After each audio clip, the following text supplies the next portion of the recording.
tomber dans ce piège. En revanche, j'ai fait un constat. Celui que ma contradictrice ici présente a perdu le goût des bonnes choses. Et oui, très cher, visiblement vous n'avez pas la chance de savoir ce que c'est que de savourer un bon dimanche. Et si vous aviez pour habitude de travailler en ce jour, eh bien sachez que ce n'est pas le cas de tout le monde. Permettez-moi donc de réfuter cette thèse selon laquelle le Seigneur travaille le dimanche. Le simple fait de poser cette question est une injure, une infamie, un sacrilège. Et même si j'ai décidé, mesdames et messieurs les membres du jury, de vous épargner les considérations habituelles telles que vous n'imaginez pas quelle a été ma surprise à la découverte du sujet, eh bien sachez que je n'en pense pas moins. Pour faire dans l'original, j'ai donc tenté de définir les termes du sujet. Je me suis donc demandé ce que le mot dimanche signifiait. Première chose qui m'est venue à l'esprit, rien. Et c'est précisément ce que ce mot signifie dans l'esprit de la plupart des gens. Rien. Parce que le dimanche, eh bien, on ne fait rien. En revanche, ce que tout le monde sait, et peu importe que l'on croit en Dieu ou pas, c'est que le dimanche, c'est le jour du Seigneur. Alors non, le Seigneur ne travaille pas le dimanche. Non pas parce qu'il ne le veut pas, mais parce qu'il ne le peut pas. C'est son jour. On ne va pas en plus, alors qu'il s'était considéré la terre du lundi au samedi sans faire de pause, lui demander de faire des heures sup le dimanche. Alors, un peu de sérieux. Car à quoi ça servirait d'être un seigneur s'il fallait travailler le dimanche? Mais à rien. Car qu'est-ce qu'un seigneur? Bien, un seigneur, c'est plusieurs choses. Chez certains, c'est un dieu. Chez d'autres, c'est un maître. Chez d'autres encore, ce n'est rien. En revanche, ce qui est sûr, c'est qu'un seigneur, c'est au-dessus. Et comme tous ceux qui sont au-dessus, il faut bien se réserver un jour où on savoure le fait justement d'être au-dessus. Mais si le seigneur travaille le dimanche, à quel moment est-ce qu'il prendra le temps pour lui? Et à quel moment il prendra le temps de se faire glorifier? Méditez sur cette question pour la prochaine fois.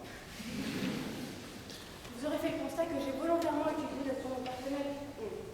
Non pas que j'ai déjà eu une expérience quelconque en tant que seigneur, mais je me mets bien volontairement à sa place. Et si j'avais moi-même dû créer les cieux, la terre, vous tous, que j'avais dû contempler la denrée, la goûter aux fruits défendus et qu'en plus, je devais subir les incessants remises en cause sur mon hypothétique existence, eh bien oui, je l'avoue. Moi aussi, j'aurais consacré un jour à mon monde. Un jour où je ne travaillerai pas. Un jour où personne ne travaillerait. Vous l'aurez compris, travailler le dimanche, très peu pour le Seigneur. Et ça se comprend, car travailler le dimanche, c'est une affaire de vassaux, de serviteurs. Alors il faut choisir son camp. Soit on choisit le camp des seigneurs et dans ce cas-là, on chôme le dimanche, soit on choisit comme ma contradictrice, pardonnez-moi, mais le camp des serviteurs, et dans ce cas-là, on travaille le dimanche. Personnellement, j'ai déjà fait mon choix, et je ne travaille pas le dimanche. Oui, car il n'y a pas que le Seigneur qui ne travaille pas le dimanche. Puisque d'après la légende, il nous aurait créés tous à son image. Si lui ne travaille pas le dimanche, pourquoi est-ce que nous le devrions? Alors, pour cette raison, je ne travaille pas le dimanche. Je ne veux pas travailler le dimanche, et je ne travaillerai jamais le dimanche. Libre à vous donc de vous battre et de vous débattre si cela vous chante pour obtenir ce droit, mais s'il vous plaît, on nous laisse le Seigneur et moi en dehors de tout ça. Comme je l'ai dit au départ, le mot Seigneur revêt plusieurs acceptions. Sous l'Ancien Régime, le Seigneur était celui qui possédait des terres. Plus largement, dans le contexte historique, un Seigneur est le maître d'un État.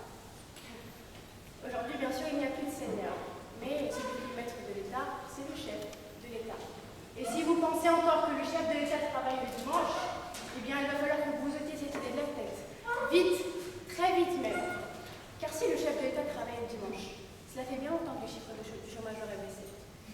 Et puis, si le chef de l'État travaille le dimanche, je ne vois vraiment pas à quel moment est-ce qu'il aurait eu le temps de monter sur son scooter pour aller tromper Valérie avec Judith. Je ne vois pas. Conséquent, tous ceux qui se trouvent au-dessus de nous, hiérarchiquement parlant, ne travaillent pas le dimanche. Pourquoi donc nous autres le devrions? Si c'est pour leur permettre à eux de bricoler et de garder, eh bien moi ça ne me correspond pas. Donc alors chacun son choix, mais moi en tout cas je n'y adhère pas. Et si vous n'êtes toujours pas convaincu, eh bien laissez-moi vous parler de ce fameux dimanche. Ce fameux dimanche où j'ai eu la mauvaise idée de vouloir sortir de chez moi. La première chose à laquelle j'ai été confrontée, c'est un silence. Un silence aussi gênant que fatigant. Alors, j'ai eu une deuxième mauvaise idée, celle de prendre les transports en commun. Et là, je peux vous assurer que le spectacle auquel j'ai été confrontée ne mérite vraiment pas d'être vu. Entre ces individus qui ont trop bu la veille et ceux qui ont inventé un nouveau concept selon lequel il faudrait se promener en sous-vêtements, eh bien, même regretté toute cette foule que je dois en principe affronter. Si ça, c'est pas la preuve même que le Seigneur ne travaille pas le dimanche, eh bien je ne vois vraiment pas ce que c'est. Non, le dimanche, ce n'est pas fait pour travailler. Certes, certains vous vanteront les mérites du travail. Certains vous diront par exemple que le travail, c'est la santé. Certes, mais ne rien faire, c'est aussi la conserver. Et le seul jour où on vous donne la possibilité de ne rien faire, c'est le dimanche. Alors profitez-en. Bien sûr, lorsque l'on est obligé de travailler, mieux vaut en voir les volontés. Mais dois-je vous rappeler la signification même du mot travail, à savoir qu'il provient du latin tribalium et qu'il signifie instrument de torture. Ainsi, on vous impose la torture et ce, du lundi au samedi. Et vous voudriez vous faire torturer le dimanche? Eh bien non. Le dimanche, c'est pas fait pour être torturé, en tout cas pas pour supporter des tortures de ce genre. Le dimanche, c'est fait par exemple pour supporter les longs et ennuyants repas de famille. Repas de famille d'ailleurs pendant lesquels on arrive parfois à débattre sur la question du repas dominical. Mais où en tout état de cause, si le dimanche n'était pas chômé, personne ne serait attablé pour pouvoir se disputer à ce sujet. Non, le dimanche c'est fait pour s'improviser artiste, chanteur, sportif de haut niveau, écrivain, pour rédiger des plaidoiries qu'il faudra présenter le lendemain. Le dimanche, c'est fait pour faire tout ce que l'on ne fait pas le reste de la semaine, tout ce que l'on n'a pas pu faire. Et si vous n'êtes toujours pas convaincu, eh bien sachez que les voies du Seigneur sont tellement impénétrables que même le Code du travail l'a compris. Ainsi, je ne vous apprends rien en vous disant que l'article L 3132-3 du Code prohibe le travail le dimanche.